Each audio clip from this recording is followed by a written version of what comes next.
Hey guys, it's Ben Taylor. I'm a narcissist in recovery, and so I'm working through a lot of different things in therapy and in growing myself to be a better person. I'm on this platform to promote awareness, growth, healing, and change, to be able to help people out here who struggle with narcissism and narcissistic tendencies, to be able to help them cut the lies, get to the place where they can start working and growing to be a better person and to live a better life that isn't involved in destroying and hurting other people. I'm also on here to be able to work with the people who have been destroyed, who have been hurt by those narcissistic relationships, that have been emotionally, mentally, physically abused in different ways, to be able to help them see the trauma bond and the lies that they've been imprisoned with for a period of time, and be able to help them grow and get to a place of healing. Oftentimes people ask me like, hey, how are you doing? Where are you at? And so to give you kind of like a little perspective, so I started to acknowledge and understand a little bit about narcissism earlier last year. And it was something that kept kind of reoccurring. I kept seeing like a little bit.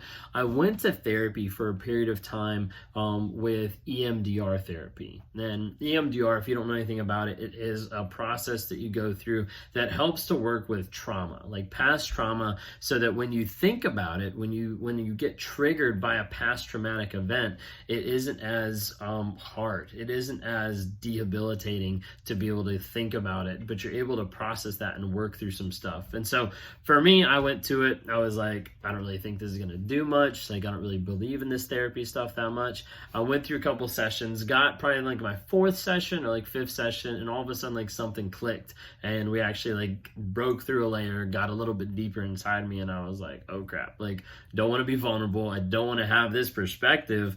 And started working with EMDR for a period of time. For me, some of the stuff with EMDR was actually going back to a girl that I would equate as being kind of like my first girlfriend, or like first love or whatever. And with that, some of the thoughts and the feelings and emotions and things that I'd put in my head about that relationship had really like changed some of my perspective over the years, and stuff that I'd blame myself for that I didn't want to admit and didn't even know in one sense that I'd even blame myself in one sense. So I did that for a period of time. I left EMDR therapy, felt like I was like fixed and everything. Then I still had narcissism popping up. I went to a sexual addictions intensive. So it was very intense. It was like long, like all day long kind of thing, multiple days, and went to that. And I was like, okay, like this is what people are saying. Maybe I'm struggling with like sex addiction, because I've been with multiple people. I've been in cheating relationships. I haven't been faithful to my wife, et cetera, et cetera. Maybe this is it. And as I was there, I went through the process, and it was helpful in different ways. It was helpful to be able to see different aspects that I connected with, different aspects that I realized like, oh, this is something I need to work on. But as I got into it, I realized that I wasn't addicted to sex.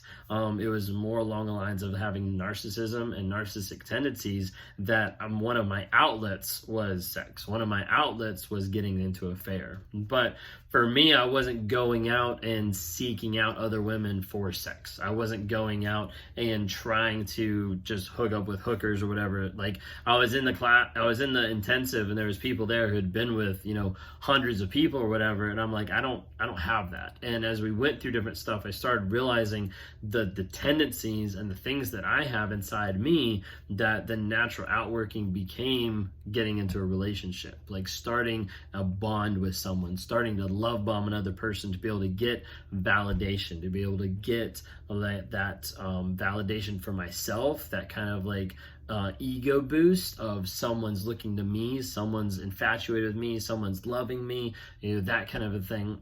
And I started realizing more and more about narcissistic tendencies. So I started looking into it. I started getting into different aspects of it, like researching it, talking about it. Whenever my wife first kind of like confronted me about it and like brought it up, it wasn't as much a confrontation. It was me at the place where I was like questioning myself and questioning my reality of like, why am I still living in this? Why am I still living in this cycle of wanting to go from person to person, cheating relationship to cheating relationship? And she brought up the idea of narcissism. I actually went on and she showed me Lee Hammock's videos, Mental Healness, and I saw a couple of those videos. And then I was like, nah, like this isn't me. I went to Kayla and I was like, this isn't me. I went to other people, went to people that I was cheating with, and had them tell Kayla that it wasn't me, like all this kind of stuff. And then I started getting into some therapy, like probably from the start of like thinking about therapy to actually going to therapy was probably like a year-long process. And also a year-long process and telling my wife, oh, like I'll go to therapy, or like she's like, I really think you should go. I'd be like, yeah, I'll do that, and then but never did. So classic narcissist of just putting it off.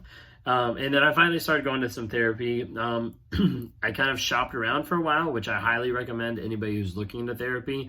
Find one that works for you and that is going to be good and beneficial and helpful for you. So I went to one therapist online for a period of time. I didn't connect well with them. They did a couple things. They actually did a session with me and Kayla, and Kayla actually saw like me arguing with the therapist at that point because the therapist was trying to put me in the bucket of like ADHD, and I don't have those tendencies. I don't have the different ADHD characteristics inside like the DSM-5 and things like that.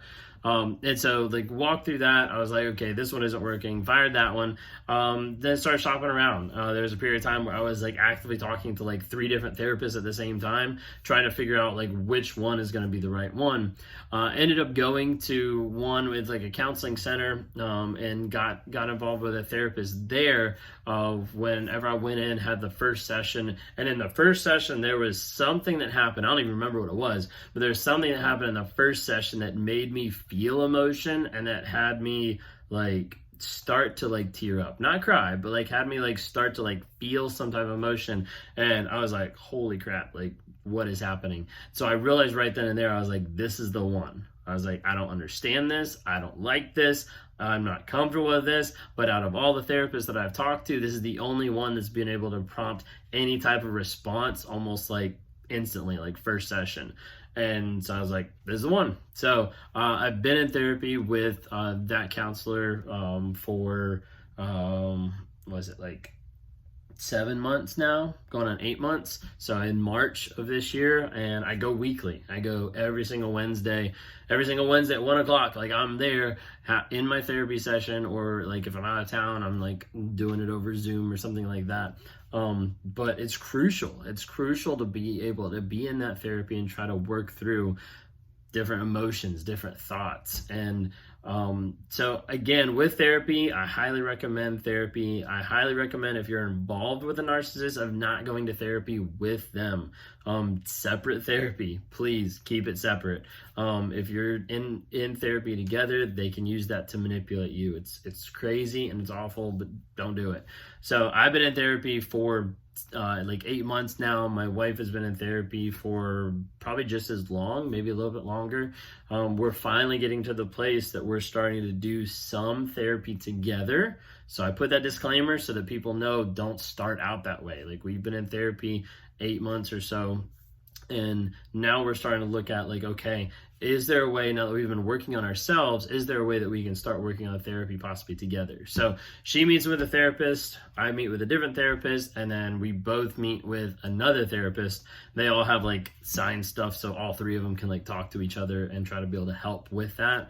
But recently that's what we've been doing. So we're on like our third session, or 3rd or 4th session, and he has some background with like emotional therapy and like different things like that. So that's where we are right now. That's what we're kind of working on and kind of working through. I just wanted to pop on here and just be able to share a little bit of my story, but also just be able to share kind of where we are and what we're looking through day in, day out.